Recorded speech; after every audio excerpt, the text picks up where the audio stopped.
I know that you all have been waiting for part three, and we are still working on the house.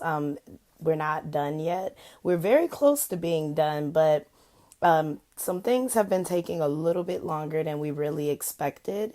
And so today I really just wanted to come and bring you this video to tell you a little bit about some of the issues that we ran into and some of their quick fixes as we came to find those. If you see me looking down, it's because I have these notes that I made for myself. So I'll just be using those to like kind of keep myself on track so I don't ramble too much. And really, what we're going to go over are 5 common issues that you might find when you do what we did, which is purchase a home wholesale. So that means obviously it's going to need some work and it's not going to be perfect. Let's jump right into it. The first thing on our list is a rancid smell coming from the floors or the drain. So when we first bought the house, we didn't really notice any bad smells, nothing that was too crazy or obnoxious, like no smells of like mold or water damage or anything like that. But then as we started doing our work, we started uncovering some different really bad smells. And one of the main things was once we got the house cleaned up and I gotten rid of just that old house open element kind of smell, I noticed this really bad smell. It smelled like something was dead, maybe under the floor or something. And we started to worry. We weren't really sure where the smell was coming from or what it could possibly be. We did not want to crawl all the way through the crawl space looking for, dead animals or anything like that. And that's what we were worried that we were going to have to do. So both me and my husband did some Google searching, trying to figure out what is this smell? What do we need to do? And so really what I found when I was searching was that this smell can be caused by having a dry trap or a dry drain. So basically when it comes to your plumbing, it all pretty much drains to the same place. And then there's like a trap that usually holds water. And so if that's dry, it can allow fumes from your sewage to come up through the drains and then into your house, which would cause that smell. So when I found that out, I still really didn't know what was going on or if that was even our problem. But what alerted me that that was probably the problem is because the area where the washer and dryer goes in the laundry room, there's the 2 holes where you could put the hose in the hole and it like drains the water. That's where the drain is. What we ended up doing is actually hooking up our washing machine. And before we hooked up the washing machine, I actually turned on the water for the hose that would be going into the washing machine, and I put it in the drain. And so when I did that, I basically just allowed the water to run down into the drain as if the washing machine was draining, and the smell just went away by itself. When that smell was happening, the laundry room is back to back with the bathroom, one of the bathrooms in the house. And so I could smell the smell in the bathroom and in the laundry room. I wasn't sure where it was coming from. I thought maybe it was that the floor was rotted because there was an area where the floor was water damaged, like around the water heater. So I was wondering if maybe the floor was damaged to the point that that smell was rotten wood or something like that. But that's not what it was. We actually ended up fixing the floor situation and the smell. After we fixed the floor situation, the smell was still there. So that's what alerted us that the problem was not the floor, it was something else. And so I actually used cups of vinegar to alleviate the smell until we figured out what the problem was. And that actually worked really good. I put it was like a red Solo cup. So I put 1 cup full of vinegar in the laundry room and 1 cup in the bathroom. And that made it so that it wasn't like this unbearable like smell of death coming from the drain. But eventually we fixed that by just hooking up the washing machine and running it a little bit, and we don't have that smell going on anymore. So that's the first issue. So the second issue that we found, the second issue that was happening was the water pressure in the bathtub. So when we first got the house, the bathtub faucet was broken. The fixture that you turn to turn on the water was completely gone. There were no parts in there for it at all. We had to completely buy a new faucet set. And so we went to Lowe's, I believe, and we got a Moen faucet set. And we thought that would fix the problem. We thought we'll just replace the entire faucet set in the shower head and we should be good to go. So when we replaced all of that, it still wasn't working, which was very upsetting. We thought that there was something wrong with the parts that had come in the box from Moen.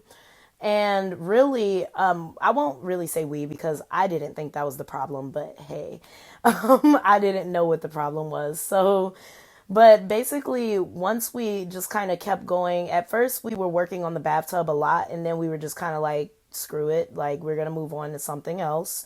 So the something else we moved on to was connecting the water heater. Once the water heater was fully connected, the problem with the water pressure in the bathtub just disappeared. And this is another problem that I Googled a lot. Like, I Googled this issue a lot and I really could not find any solutions. A lot of people were just complaining about Moen and how they feel like it's low quality anyway, or they feel like these parts constantly have this issue. And I was finding people who had issues that seemed like the same issue as mine, but there were no real solutions other than replacing the parts. So once we hooked up the water heater, we were really surprised and happy to see that the water heater connected the issue. So the issue was that all of the plumbing was not fully connected because the water heater wasn't there. So where the water heater would close a gap, there was an open gap. And this was causing air blockage in the pipes, which was keeping the water from being able to come through at a normal pressure. And once the water heater was connected and we turned on the water in the bathtub to the hot water, that's when the water started coming out of the bathtub at a normal pressure. And then we pulled up the little thing so that we could turn on the shower, and the water was coming out of the shower. At first, the problem was the water was trickling out of the bathtub faucet, and then the shower wasn't coming on at all. And so we were happy to see that that was fixed because we really wanted to like keep this bathtub and not have to replace it. So that helped us to be able to make that happen. And that was probably the most exciting thing that happened, was because we really were happy that this house really didn't have any plumbing issues or electrical issues or roof issues or foundation issues. We were happy we didn't have any of that going on. So when we got to this point and the bathtub wasn't working properly, we were like panicking. But we got that going. Then we move on to another issue. So the fourth issue, is this the fourth? No, this is the third. I'm getting ahead of myself here. So the third issue that we ran into is that there was a fire in the house at one point. Not while we were owning it, but before we owned the house, there was a fire in the house. The fire specifically was inside of a utility closet where the HVAC equipment is. And so there is a indoor air handler, I believe is what it's called. So the air handler does, I believe it does like cooling, and then it has like an electrical heat setting. And so this is for use when you are not using your outdoor unit, which right now we don't have an outdoor unit on this house.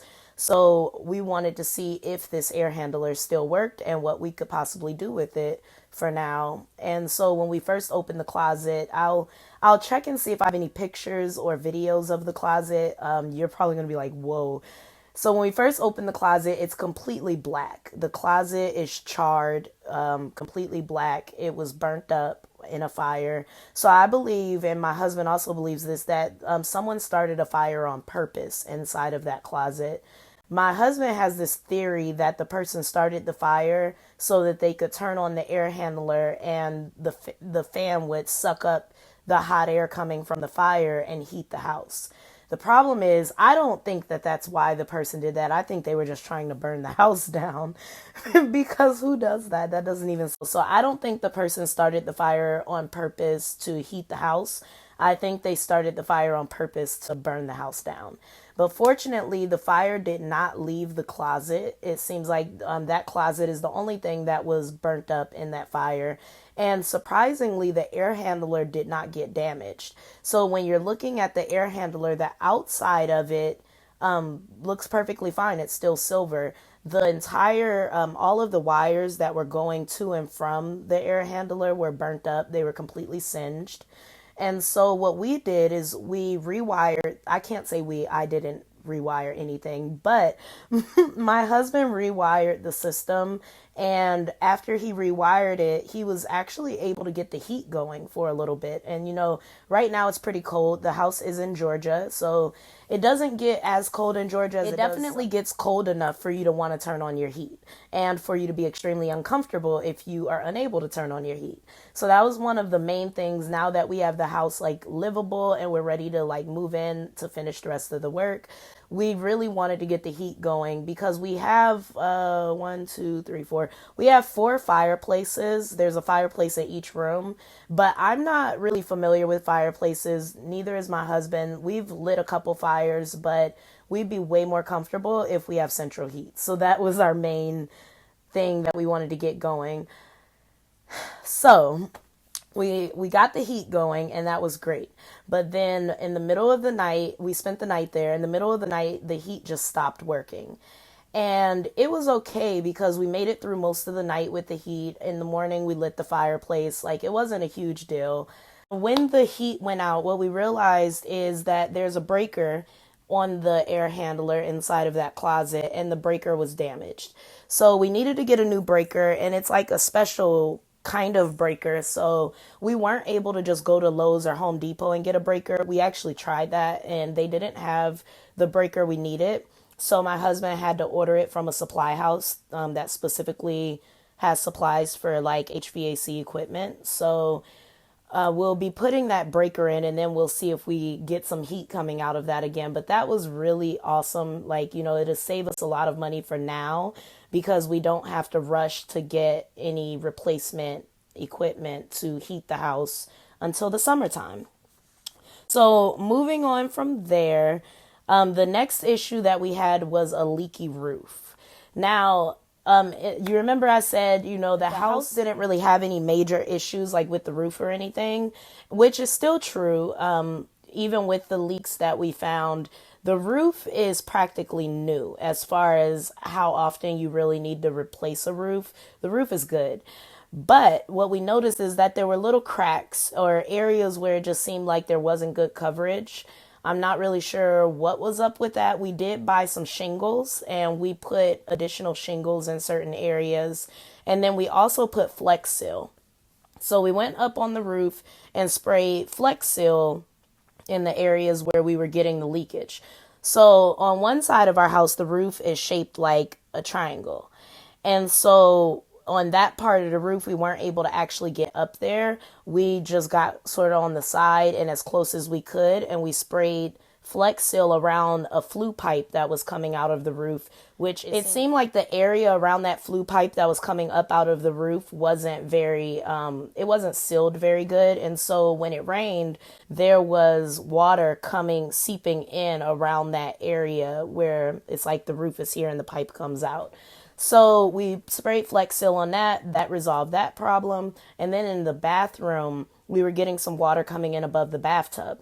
And this was a problem that we already knew about because we had to replace the drywall and some wood framing above the bathtub because it was rotted from water damage. So we already knew that there was a leak there, and we put the shingles there, like extra shingles, and we sprayed Flex Seal, but that didn't really stop the leak. It just slowed it.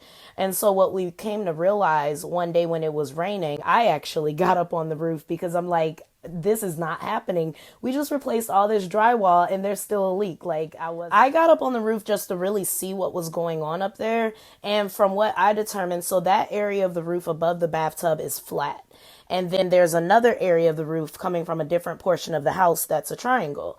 And so that triangle area of the roof is above the flat area of the roof. So what I came to the realization of is that it's not that the roof, even though I guess you could say the roof isn't sealed very well if anything's getting through it, but truthfully, when it comes to water, water is very strong.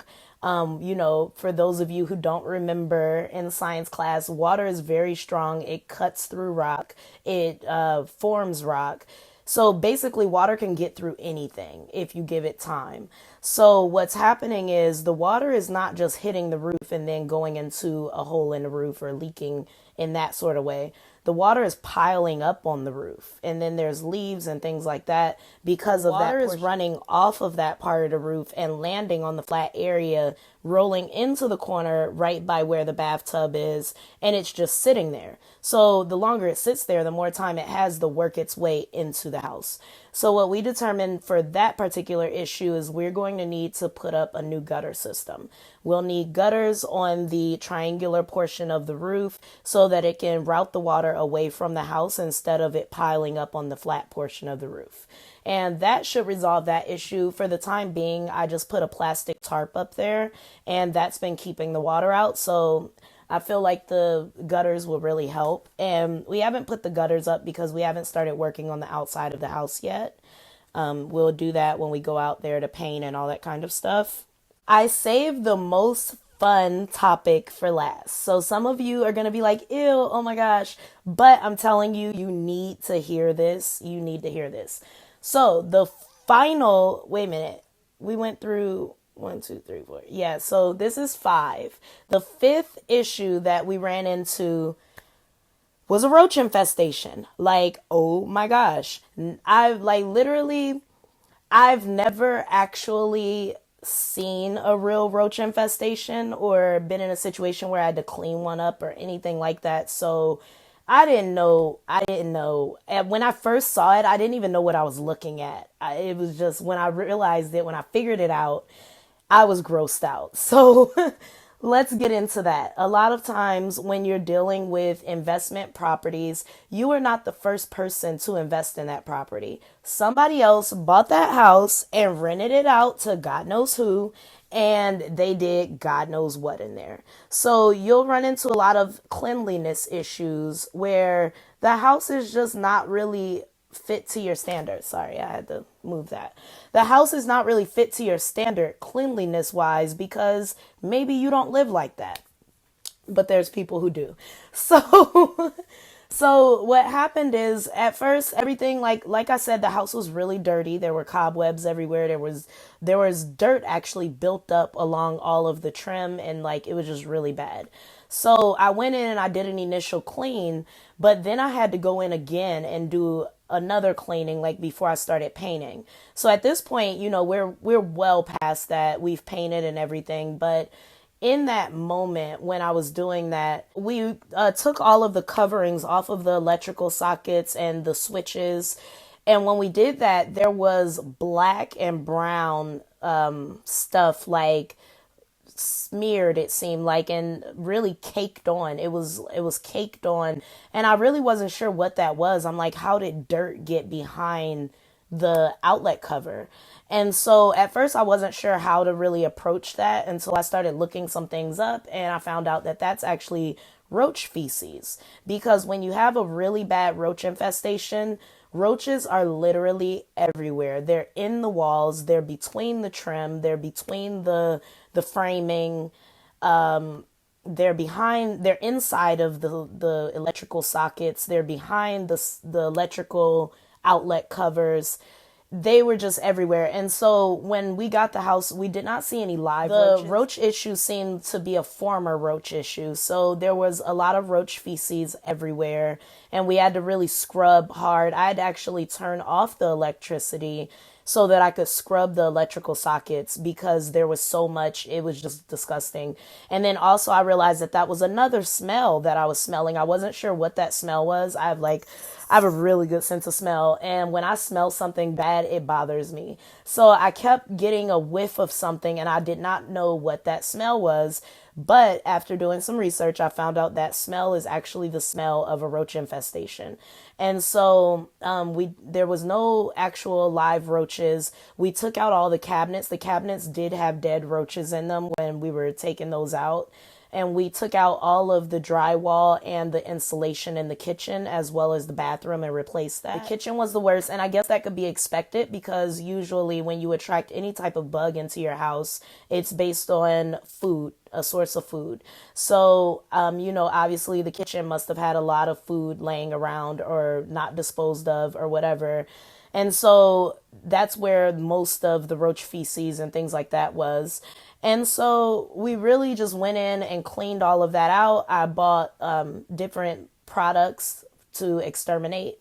So first we got I forget the name of the product, honestly, and I'm really sorry about that, but we got a product that you're able to put into a fogger, and we fogged the room for bugs. And then we also got like just some home defense type of products where you spray around the perimeter of the inside and outside of the house.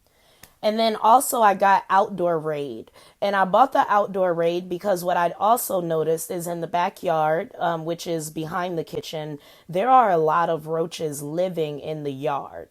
And so my main thing is as we finish up the house and actually move in there and like we have food in the house and things like that, I don't want the roaches to come back. I feel like, you know, at one point, whoever lived there had roaches really bad. And then when they moved out, the house was vacant for years, like almost 10 years, the house was vacant. And so in that time, there was nothing for the roaches to eat. So they moved to outside. We all know that roaches come from outside. Most roaches live in trees. And so they moved back outside where there was more likely something to eat out there because there was nothing to eat in the house. So we don't want them to think that they can come back into the house. So really we want to kill them while they're outside. I feel like that. That's it for our 5 common issues when you're doing a fix and flip and their quick fixes. And as we come across other things that we figure out how to fix or anything that we figure out how to make a little easier for you guys, I'll definitely share. And thank you very much for watching this video. I hope it was informative and helpful. See you next time.